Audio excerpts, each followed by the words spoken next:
Conditioning करने का तो नहीं, मतलब एक तरह से मानकीकृत करने का तत्व तो नहीं है। बहुभाषिकता बरकरार रहे इस देश की, बहुलतावाद बरकरार रहे इस देश का, इसकी चिंता भी संविधान में की गई है और निर्माताओं ने की। उसके लिए उन्होंने साहित्य का बाकायदा अध्ययन किया, क्योंकि खुद बाबा साहब अम्बेडकर ने उनका, आप साहित्य का अध्ययन करेंगे तो उन्होंने सभी बिंदुओं पर, सभी मुद्दों पर, देश के सभी मसलों पर विचार किया है। सब चीज पे उनके विचार मिलते हैं। शिक्षा पर विचार मिलेगा उनका, सामाजिक ढांचे विचार मिलेगा उनका, अस्पृश्यता को लेकर विचार उनके, विश्वविद्यालयों को लेकर विचार है उनके, बालकों को लेकर विचार है उनके, स्त्रियों को लेकर विचार है उनके, और वो सारे के सारे लिटरेचर है। किनके लिटरेचर एक अलग विषय है। तो पहले तो कि संविधान निर्माण के पहले साहित्यकारों ने आंख दिखाने का भी काम किया इस देश के निर्माणकर्ताओं को, और वो आंख दिखाना चाहे कविता से संभव हो, चाहे कथा से संभव हो, चाहे उपन्यास के माध्यम से संभव हो। मसलन एक छोटा सा उदाहरण दे करके मैं बात अगर कहना चाहूं तो लगभग 1892 के आसपास बंकिम चंद्र की किताब आई है आनंद मठ। आनंद मठ का जो प्लॉट है वो 1773 के आसपास का है। सन्यासियों के विद्रोह उसके केंद्र में जी सर।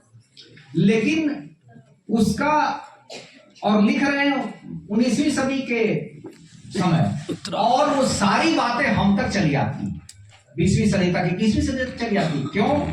क्योंकि उसमें अकाल का भी जिक्र है। और अकाल आगे जब रांगे राघव ने आनंद मठ के बरक्स विषाद मठ लिखा तो उसमें भी अकाल को दिखाया कि अकाल मानव जनित कैसे हो जाता है। संविधान में जब चिंता की गई कि जनता को किन किन चीजों से हिफाजत की जाएगी, तो एक चिंता यह है। और आनंद मठ विषाद मठ से होते हुए आप हमारे समय तक उदय प्रकाश जो चर्चित कथाकार हैं, उनकी एक कहानी आप पढ़िए, वारेन हेस्टिंग्स का सांड।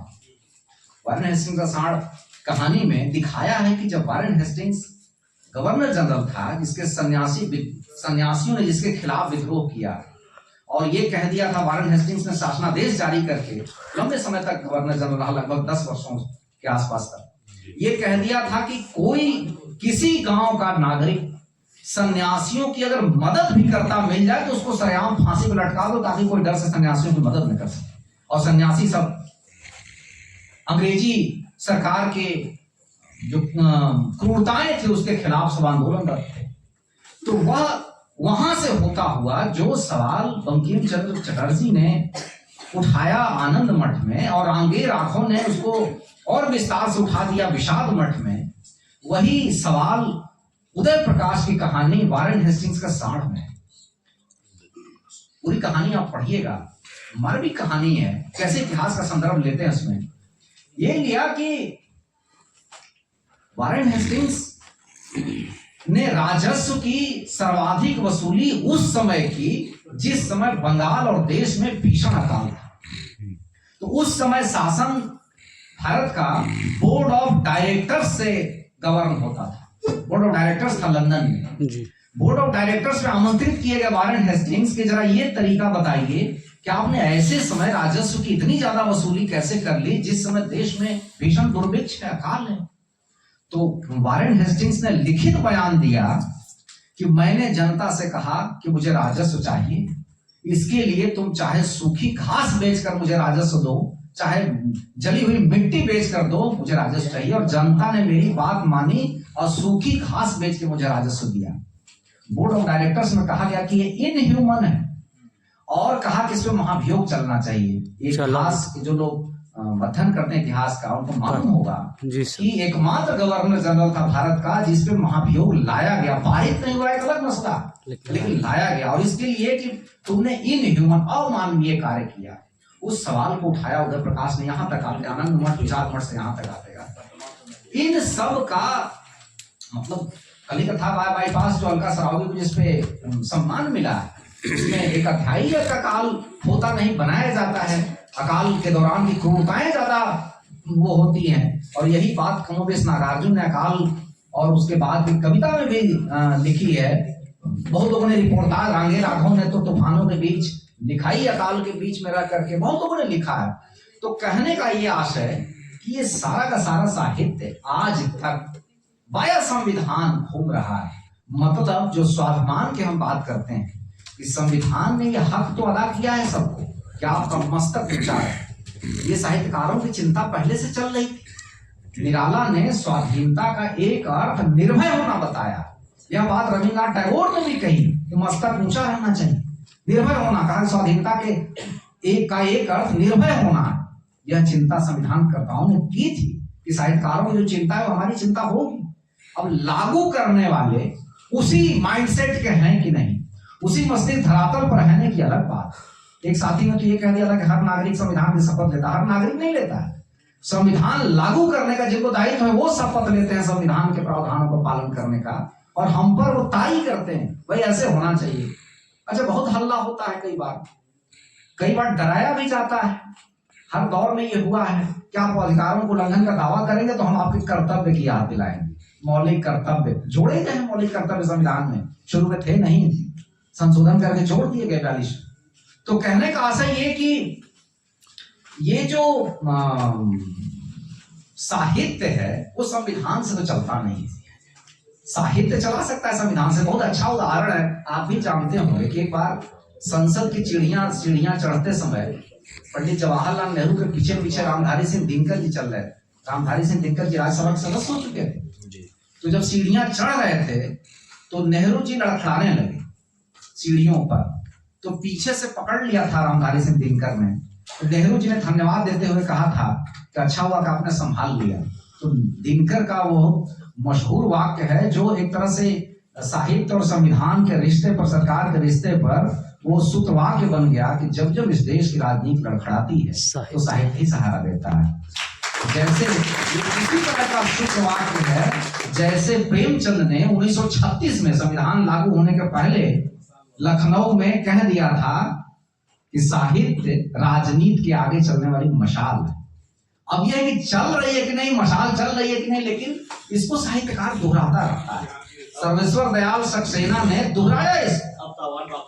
सर्वेश्वर दयाल सक्सेना ने दोहराया इसको। सर्वेश्वर दयाल सक्सेना ने कहा कि भेड़िया गुर्राता है, तुम मशाल जलाओ। भेड़िया और तुम में बुनियादी फर्क है कि भेड़िया मशाल नहीं जला सकता। मनुष्य भावना का प्रतीक है। बल्ली सिंह चीमा की कविता वो प्राइमरी की पाठशाला में, रात्रि पाठशाला में, आंगनबाड़ी में पढ़ते हैं बच्चे कि ले मशाले चल पड़े हैं लोग मेरे गांव के। ये वही भावना है जो कि आजादी के पहले से चली आ रही थी। संविधान निर्माताओं ने इसका ख्याल रखा और आगे के साहित्यकार भी इसकी चिंता कर रहे हैं। तो हम ये कह सकते हैं कि संविधान एक तरह से बीच में है और हम आगे पीछे से जो डमरू है, डमरू को हम बजाने के लिए जब पकड़ते हैं तो बीच में पकड़ते हैं और ऐसे बजाते हैं, पीछे से आगे की ओर 2 बटन लगे होते हैं और पीछे से आगे की ओर बजते हैं। मतलब कि हम प्रेजेंट को पकड़े हुए हैं और हम पास्ट से प्रेरणा लेके फ्यूचर को दे रहे हैं। मतलब ये त्रिकाल है, पीछे से प्रेरित हुआ रहा है जिसमें साहित्यकारों का रोल है, क्रांतिकारियों का रोल है, स्वतंत्रता सेनानियों का रोल है, विचारकों का रोल है, चिंतकों का रोल है, और आगे को प्रेरित कर रहे हैं अगली पीढ़ी को। मतलब त्रिकाल है आगे की प्रेरणा में। अब बीच बीच में साहित्य याद दिलाता है कि वो जो हम में तुम में करार था वो तुम्हें याद हो कि न याद हो। तो मुझे बहुत अच्छा लगा कि एक ऐसे विषय पर आपको जागरूक करने की कोशिश की गई कि ये किताब पढ़ करके बहुत सारी बातें नहीं उतर पाती हैं जहन में। कहीं एक जगह बैठ के सामूहिक रूप से कोई बात ऐसी हो जाती है तो बहुत सारे दिमाग में आ जाती है। तो हिंदी विभाग के प्रति हम बहुत हिंदी ग्रंथ अकादमी पटना से उसको साथी लोग अखबार चढ़ा करके लेके घूमते हैं ताकि कोई जेरोक्स नया संस्करण आ गया। तो ये अच्छी खबर है। तो कहने का आशय कि इस विभाग से जो रिश्ता है वो इस तरह से भी बनता है, इस तरह से रिश्ता बनता है कि एक बार हमारे विश्वविद्यालय में एक बाबूराम सक्सेना जी थे अध्यापक, बहुत रिसर्चर अध्यापक थे।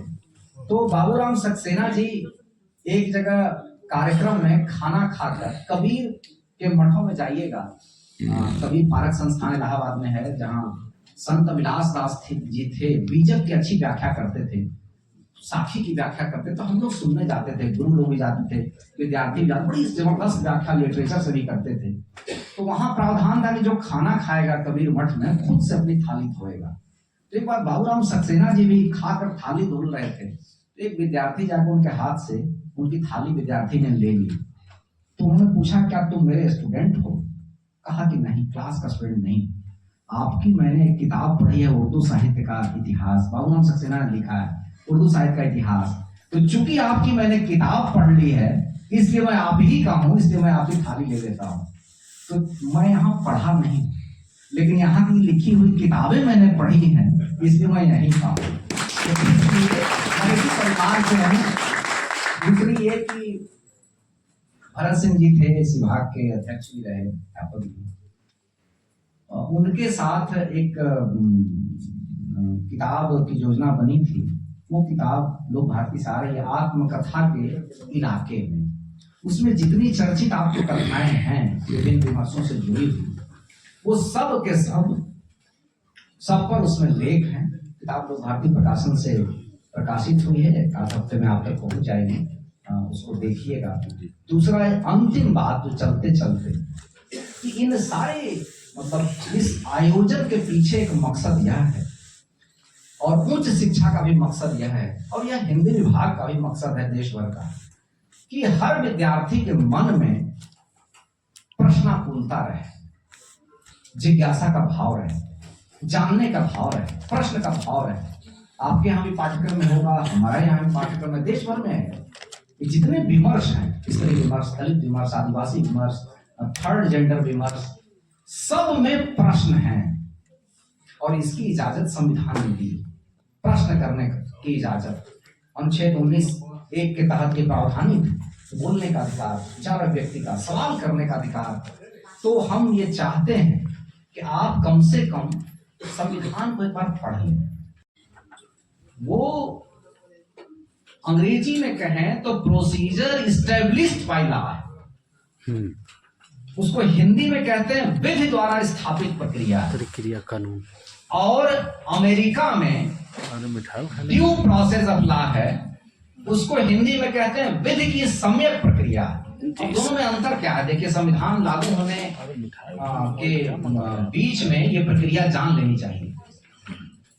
अनुच्छेद 21 में, जो कि अधिकारों में शामिल है, मूल अधिकारों में, जो दैहिक स्वतंत्रता का अधिकार है, अनुच्छेद 21 में लिखा हुआ है कि किसी को भी बगैर विहित प्रक्रिया, विधि द्वारा स्थापित प्रक्रिया के, मतलब without law which is established bye procedure, बिना विधि द्वारा स्थापित प्रक्रिया के किसी को प्राण एवं दैहिक स्वतंत्रता से वंचित नहीं किया जाएगा। यह अनुच्छेद 21 में लिखा हुआ है। सुप्रीम कोर्ट जब भी व्याख्या करता है मौलिक अधिकारों को उल्लंघन की, तो इस प्रक्रिया को ध्यान में रखे करता है। मतलब सुप्रीम कोर्ट का दायरा इतना ही है कि संविधान के शब्दों की ही व्याख्या करेगा। अमेरिका इससे भिन्न है।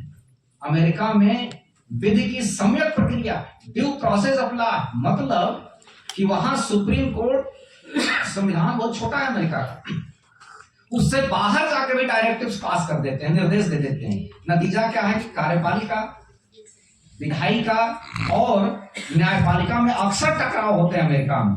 वो जो सुप्रीम कोर्ट का अभी आप ताजा उदाहरण है, ट्रंप के खिलाफ सजा हुई है और वो राष्ट्रपति होंगे, राष्ट्रपति निर्वाचित हो चुके हैं, तो हितों का टकराव होगा। ये चूंकि वहां संविधान के शब्दों की व्याख्या विधि द्वारा स्थापित प्रक्रिया को छोड़कर विधि की सम्यक प्रक्रिया का पालन करते हैं सुप्रीम कोर्ट के लोग, तो वहां सुप्रीम कोर्ट का जो न्यायाधीश है वो समझता है कि मैं सुप्रीम हूं, क्योंकि मैं संविधान का रक्षक हूं। भारत में ऐसा नहीं है।